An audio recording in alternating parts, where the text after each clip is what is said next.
الحمدللہ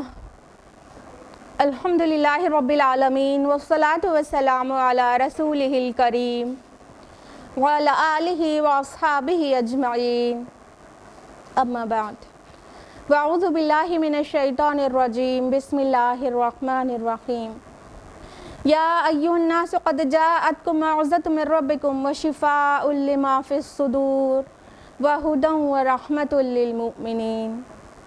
بسم اللہ الرحمن الرحیم۔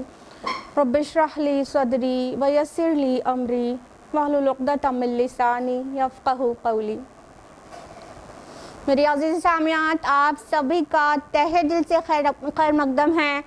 Once again welcome you back. السلام علیکم ورحمۃ اللہ وبرکاتہ۔ کیسے آپ سبھی لوگ؟ الحمدللہ۔